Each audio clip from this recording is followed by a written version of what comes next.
জানাই। এবং আমরা দেখতে পাচ্ছি একটা সুস্পষ্ট অ্যালুমনাই এই ভিসিকে প্রভিসিকে দলকানা অ্যালুমনাই তাদেরকে সাপোর্ট দিয়ে যাচ্ছে এবং আমাদের 150+ শিক্ষার্থীর যে রক্ত ঝরিয়েছে সেটা নিয়ে কথা না বলে একটা ভুয়া প্রভিন্সির লাঞ্ছনার ব্যাপারটা সামনে তুলে আমাদের শিক্ষার্থীর যে 150 জন শিক্ষার্থী এবং তার বেশি শিক্ষার্থী রক্ত ঝরা হয়েছে সেই ব্যাপারটাকে ছোট করে দেখা হয়েছে এবং ছোট করে দেখা হচ্ছে। আমরা এর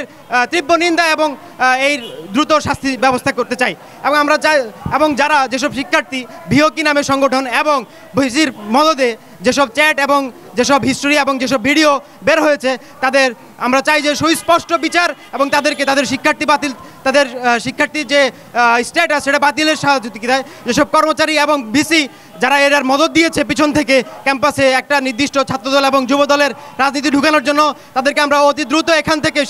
সাবেক শিক্ষার্থীদের পক্ষ থেকে জানান দিতে চাই, আপনারা আমাদের ক্যাম্পাসে ছাত্র রাজনীতি আনতে পারবেন না। কোয়েট একটি ইঞ্জিনিয়ারিং ইউনিভার্সিটি হিসেবে এখানে শুধুমাত্র মেধাবীদের পদাচারণা হবে, এখানে কোনো রাজনীতি এবং দলকানা এবং ভোট রাজনীতি এবং পরবর্তীতে আমরা যে নিয়োগ বিজ্ঞপ্তি দেখেছি এবং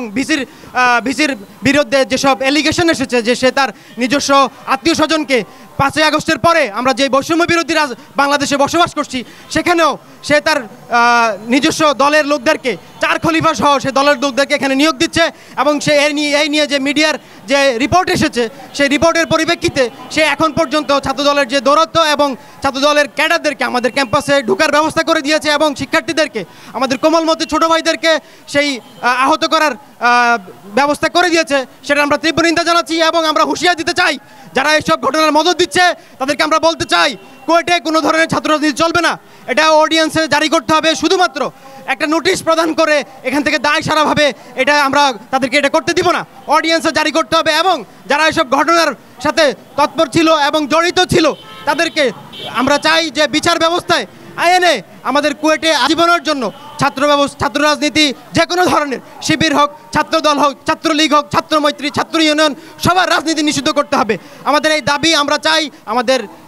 আমাদের ছোট ভাইদের কাছে পৌঁছে যাক এবং সারা বাংলাদেশের কাছে পৌঁছে যাক। আমরা সাবেক শিক্ষার্থীদের পক্ষ থেকে আমাদের এই দাবি আপনাদের কাছে দেশবাসীর কাছে উপস্থাপন করলাম এবং এর মাধ্যমে আমরা চাই যে অতি দ্রুত বিচার ব্যবস্থা কার্যক্রম করা হোক এবং ভিসি প্রভিসি যারাই এই প্রশাসন এ দায়ভার ছিল তারা অতি দ্রুত পদত্যাগ করে আমাদের প্রশাসনের দায়িত্ব অন্যদের কাছে হস্তান্তর করার অনুরোধ জানাই এবং হুঁশিয়ার দেই তারা যদি তাদের দলের এবং সাপোর্ট দিয়ে যদি তারা এখানে প্রশাসন চালাতে চায় ফার্দার তাদের বিরুদ্ধে আমরা ফার্দার কর্মসূচি ঘোষণা করব এবং আমাদের কোমলমতি ভাইদের বলতে চাই ছাত্রদের তোমরা তোমাদের কর্মসূচি চালিয়ে দাও, তোমাদের সিনিয়ররা তোমাদের সাথে আছেন এবং তোমাদেরকে সাপোর্ট দিয়ে যাবেন। আমরা কোনো কোনো দলের চাটাচাটি আমরা করি না, আমরা নিরপেক্ষ কুয়েটকে বাংলাদেশের বুকে এবং পৃথিবীর বুকে একটা ভালো ইউনিভার্সিটি এবং ভালো র্যাঙ্কের ইউনিভার্সিটি হিসেবে আমরা দেখতে চাই, সেজন্য তোমাদের সাথে সহাবস্থান থাকবে এই বলে আমরা আজকে আমাদের এখানের আমরা যে সংবাদ বিধি এবং প্রেস বিজ্ঞপ্তি শেষ করছি এবং যারা এখানে উপস্থিত ছিলেন সবাইকে ধন্যবাদ জানিয়ে আমরা আমাদের বক্তব্য শেষ করছি। আসসালামু আলাইকুম, ধন্যবাদ সবাইকে। ভিসি তাদেরকে কল করে নেয় এবং তাদেরকে ক্যাম্পাসে ঢোকার অনুমতি দেয় নাই। আমরা এই ঘটনার সুস্পষ্ট আমরা যে তদন্ত চাই এবং এই ভিসি এবং প্রভিসি যারা এটার সাথে জড়িত যারা প্রশাসন তাদেরকে আমরা অতি দ্রুত পদত্যাগের দাবি